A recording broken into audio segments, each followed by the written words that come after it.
E aí, gente do primeiro ano do ensino médio, como que vocês estão? Como que está aí a leitura e a produção das atividades do PET 6? Já chegamos no PET 6. Para quem não me conhece, eu sou Magno Andrade, sou professor de língua portuguesa e hoje eu vou falar com vocês sobre algo que talvez vocês já conheçam, tenho certeza que vocês já conhecem, já viram, já ouviram, já leram, mas talvez nunca tenham estudado a estrutura e nunca tenham visto alguns aspectos interessantes sobre isto que é a notícia e a reportagem. Então hoje vamos tratar justamente sobre esses dois gêneros textuais, que é a notícia e a reportagem. Mas antes, a gente precisa de entender algumas questões primeiro. Então, para aprimorar, eu trouxe este conhecimento aqui para vocês. Vamos ler juntos. Você sabe o que são as esferas comunicativas? As esferas comunicativas são as instâncias organizadoras da produção, circulação, recepção dos textos enunciados em gêneros de discurso específicos em nossa sociedade. Então, olha, as esferas comunicativas, segundo a professora Roxane Rojo, é então uma ideia de um grupo, é como se fosse um grupo ali de gêneros discursivos, né, de gêneros textuais, que vão abordar sobre uma mesma temática, que vão ter em comum as questões ligadas à produção, circulação e recepção destes textos. Para ficar mais claro, eu trouxe para vocês alguns exemplos de esferas comunicativas. Então, nós temos a cotidiana, a literária artística, a escolar, a política, a jurídica, a midiática e existem outras aí. O que é, então, a esfera comunicativa? Ela é os textos que fazem parte de cada uma dessas temáticas, desses grupos. Por exemplo, textos que vão tratar sobre as atividades. Por exemplo, o seu PET aí. O seu PET é um texto que faz parte da esfera escolar, tá? Os santinhos que você deve estar vendo aí pela rua, dos políticos, né? Estamos aí em época de eleição. Aquilo também é um gênero textual, mas é um gênero textual da esfera política. Quando nós vemos uma lei é um gênero textual da esfera jurídica. E aí, na esfera midiática, é a que nós vamos dar maior ênfase hoje, justamente pelo fato de estar dentro da esfera midiática os dois gêneros que vamos estudar, que é a notícia e a reportagem. Então, olha, os gêneros textuais, esses dois, notícia e reportagem, eles são textos que fazem parte dessa esfera midiática. Mas existem outros diversos gêneros que pertencem também a esta mesma esfera, tá bom? Mas nós vamos focar somente nessas duas hoje. Vamos lá, então. A notícia. Segundo Emerson Machado, a notícia é um fato considerado por um determinado grupo de pessoas relevante para o conhecimento geral da sociedade. Por isso, merecem publicação. Como todo material informativo, a notícia merece apuração jornalística, fornecendo sempre a verdade da maneira mais imparcial possível. Veja então, nessa definição, nós temos algumas questões importantes que é necessário destacar. O Emerson Machado, então, começa falando que a notícia é um fato considerado relevante para o conhecimento geral da sociedade, mas que é determinado por um grupo de pessoas. Como que é isso? Às vezes, o que é notícia para um determinado lugar ou para um determinado grupo de pessoas não é uma notícia relevante para outro. Por exemplo, nós estamos aqui, aqui no estúdio, o estúdio é localizado em Belo Horizonte. Então, para as pessoas que estão aqui comigo agora, uma notícia relevante e interessante é o fato de, por exemplo, cair uma árvore aqui em frente à Rede Minas, o que impossibilita a saída das pessoas que estão aqui dentro. Isso é uma notícia relevante, porque para este grupo de pessoas, isso é importante de sabermos. Mas para você que está lá do outro lado, às vezes da cidade ou até mesmo do estado, saber que uma notícia caiu aqui, saber que uma árvore caiu aqui em frente não é tão relevante. Ou seja, para um grupo de pessoas é relevante, mas para outro grupo não é relevante. É por isso que ele começa falando dessa definição. É por isso também que existem jornais em diversos lugares. Você pode ser pequenininha a sua cidade, mas se não tem, algum dia já teve um jornalzinho que é só da sua cidade. Um folhetim que seja, mas que vai trazer as notícias só aí do lugar onde você mora. Existe também as notícias, os jornais mais gerais, por exemplo, os jornais que vão trazer a notícia de todo o estado ou de todo o país. Porém, é um jornal que vai trazer notícias mais generalizadas. Uma notícia mais específica, ela precisa de estar de modo mais específico. Por isso que em cada cidade existem os jornais. Talvez na sua escola você já tenha feito algum projeto ou exista aí na sua escola o projeto de Jornal da Escola, em que vai tratar de notícias de algo que é considerado por vocês aí da sua escola importante para que todos dessa comunidade, que no caso é escolar, saibam. Tudo bem? Tranquilo até aqui? Continuando. Por isso merecem publicação. Como todo material informativo, a notícia merece apuração jornalística, fornecendo sempre a verdade da maneira mais imparcial possível. Bom, professor, todo mundo pode fazer notícia? Não é bem assim. A notícia, para que ela seja veiculada por um jornal e para que ela chegue nas pessoas e para que ela também não passe uma mentira, não caia na famosa fake news, ela precisa da apuração jornalística, que vai ser feito pelos jornalistas. Os jornalistas são as pessoas preparadas para poder investigar e descobrir se aquela notícia é ou não real e como que tudo aconteceu. E outro ponto importante dessa definição é essa questão que, olha, da maneira mais imparcial possível. A notícia, presta atenção, ela deve ser imparcial. Nós provavelmente achamos poucas vezes em um jornal escrito uma notícia em que o repórter dá a opinião dele. Por quê? Por que a gente não acha a opinião do repórter na notícia? Justamente pelo fato de a notícia ser um gênero textual que preza pela imparcialidade. O que é isso? É a pessoa dar a notícia de modo distante, sem dar a opinião dela, sem dizer o que ela acha sobre aquilo. Tranquilo? Continuando. As notícias devem ser feitas, escritas, gravadas ou filmadas em um curto espaço de tempo, sendo algo que deve ser levado ao público quase que de forma imediata. Notícia, gente, para ser notícia, ela tem que ser produzida e publicada rápido. Hoje, algo é notícia para a gente. Daqui a 3 dias deixou de ser notícia, não precisa mais de publicar. Se eu fiquei sabendo de algo daqui 3 dias e quero publicar, não precisa mais, não é mais notícia. Por quê? A notícia tem este viés de ser temporal. Guarde aí esta palavra. A notícia, então, é algo temporal. É algo que está preocupado com o nosso tempo de agora. A notícia, então, ela é notícia hoje ou amanhã. Passou disso, ela deixou de ser notícia. Se passar muito tempo do acontecimento, ela não é notícia mais. Tranquilo? Beleza. Então, vamos lá.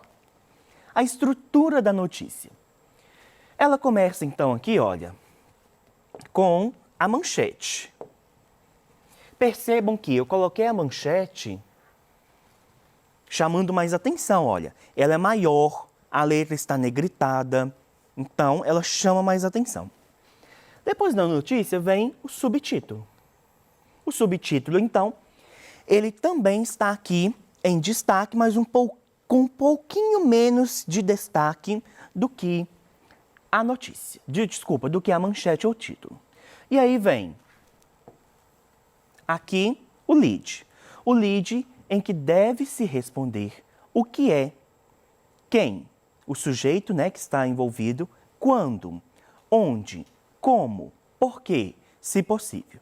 Então, no lead, que é a introdução da nossa notícia, precisa de haver claramente a resposta dessas perguntinhas aqui. O que aconteceu? Quem que está envolvido? Quando que foi isso? Porque se foi há muito tempo atrás eu nem vou ler. Onde que foi? Como que aconteceu e por que aconteceu? Então, normalmente, essa é a estrutura da notícia.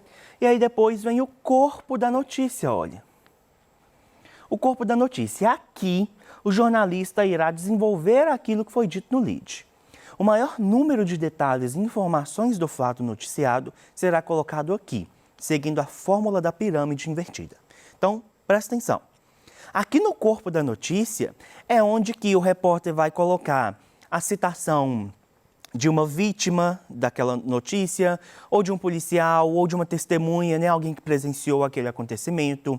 Então, depois do primeiro parágrafo, o repórter ele vai destrinchar, ou seja, ele vai dar mais informações sobre aquilo que foi noticiado de forma resumida aqui no lead. Tudo bem? E aí, a gente cita aqui a tal da pirâmide invertida. E eu vou mostrar para vocês agora o que é a pirâmide invertida. A pirâmide invertida é essa estrutura aqui, olha. Antes de falar com vocês da pirâmide invertida, eu quero mostrar para vocês uma coisa curiosa. Aqui nós temos lead, viram? E aqui nós temos lead. Viu que a forma de escrever é diferente? Você errou, professor? Não. É justamente por isso que eu trouxe de duas maneiras diferentes. Porque vocês podem encontrar a escrita dessas duas formas, tá bom? Então, lead e lead tá correto, beleza? É a mesma coisa. Bom, então, na parte superior da pirâmide invertida, nós temos o lead, com as perguntinhas que eu já falei com vocês. Depois nós temos os dados secundários e aí os detalhes menores. Percebam então, por meio da pirâmide invertida, eu tenho as informações que devem ser prestadas dentro da notícia. No lead, então, eu tenho as informações primárias, o que é mais importante, e aí depois eu vou afunilando, ou seja, eu vou detalhando, vou falando as coisas com mais clareza. É assim que a gente estrutura a notícia, tá bom? Por meio de uma pirâmide invertida. Beleza, gente? Tranquilo? Continuando, então. Bom, vimos já a notícia e agora nós vamos para a reportagem, que muita gente acha que é a mesma coisa, mas que nós vamos ver aqui que não é. Segundo Emerson Machado, uma reportagem é um fato ou assunto desenvolvido de forma mais aprofundada.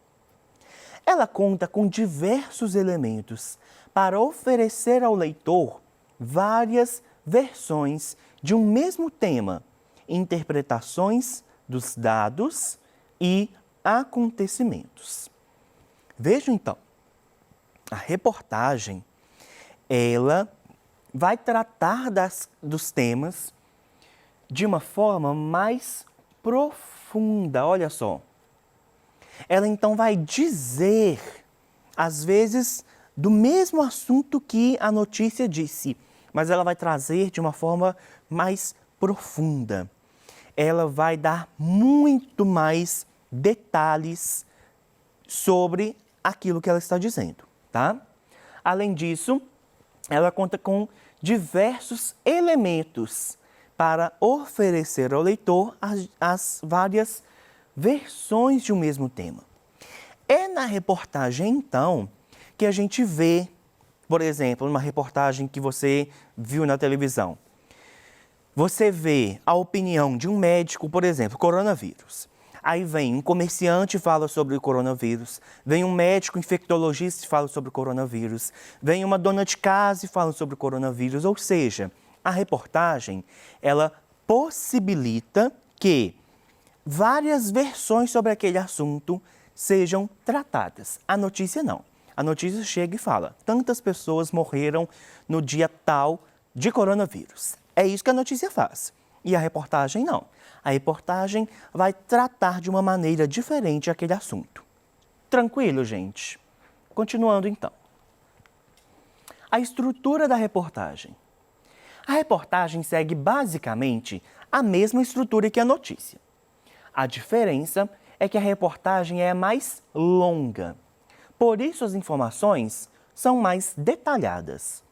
A reportagem utiliza de gráficos, citações, infográficos, entre outras ferramentas que são mais difíceis de serem vistas em uma notícia. Veja então, na reportagem, nós temos a utilização de várias ferramentas, olha, gráficos, citações, infográficos, foto, entrevista, análise. Nós temos uma imensidão de ferramentas que são utilizadas para produzir uma reportagem. Por isso que a reportagem, ela é mais longa. Uma notícia, ela tem meia página, uma página. Uma reportagem, ela vai ter 4, 5 páginas. Uma notícia na televisão, ela é dada em 3 minutos. Uma reportagem na televisão, ela é dada às vezes em horas, né? Às vezes em diversos minutos. Então, essa é a diferença crucial entre uma e outra.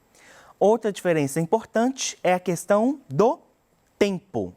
Mas nós vamos ver isso melhor em um quadro comparativo que eu trouxe para vocês aqui. Olha lá. A notícia, então, o texto é informativo com união de terceira e primeira pessoa e na reportagem também. Informativo com união de terceira e primeira pessoa. Beleza, até aí estão igual. A publicação é publicado ou veiculado na mídia falada ou escrita, a reportagem também. Publicado ou veiculado na mídia falada ou escrita. Continuando. Os temas, fato de relevância imediata e a reportagem, diversos, como políticos, sociais, econômicos, culturais. Aí, olha, já tem uma diferença. A notícia, então, o tema dela é um fato de relevância imediata. Aconteceu agora, já tem que noticiar. A reportagem não. A reportagem dura, a reportagem ela pode ser vista, ser lida depois de vários anos que tal fato, tal acontecimento ocorreu ali, tá? Linguagem. Formal, simples, clara e objetiva. Formal, clara e dinâmica. Olha, aqui eu tenho objetividade, aqui eu tenho dinamismo. Por quê? A notícia não pode perder tempo. A notícia tem que vir, aconteceu, já falou e pronto. Na reportagem, não. Na reportagem, eu consigo escrever texto, eu ponho um infográfico, discuto aquilo ali. Depois eu venho, trago uma citação de alguém, discuto, ou seja, ela é mais dinâmica, tá bom? E o conteúdo? Fatos reais, atuais e cotidianos. E aqui, interpretação dos fatos e dados narrados, tá? Então, aqui é atual e cotidiano, e aqui é uma interpretação daquilo que já aconteceu. Beleza? Vamos lá então, olha. Partidos extintos, garantias suspensas e eleição indireta. O que é isso, professor? O que é isso que eu não estou entendendo? Por que você não entendeu? Porque isso aqui é uma notícia. Mas é uma notícia da ditadura, uma notícia que foi feita lá na ditadura. Ou seja, pelo fato de haver uma questão temporal muito distante, a gente não entende, porque não é algo que tenha acontecido. Mas, aqui, olha, 55 anos do golpe militar de 1964. Aqui já é uma reportagem que vai interpretar este acontecimento. Então, se eu ler isso aqui, aí sim eu vou entender muito bem sobre o que está tratando, tá? E olha, eu trouxe outra questão. Nós temos mulheres e um texto todo sobre isso. Aqui também é uma reportagem, mas é uma reportagem temática. É uma reportagem que vai falar sobre as mulheres durante a ditadura militar. Tudo bem, galera? Bom, então é isso. Essas aqui são todas as referências que eu usei. Muito obrigado pela companhia de vocês. Nós nos veremos na próxima aula. Bons estudos e até mais!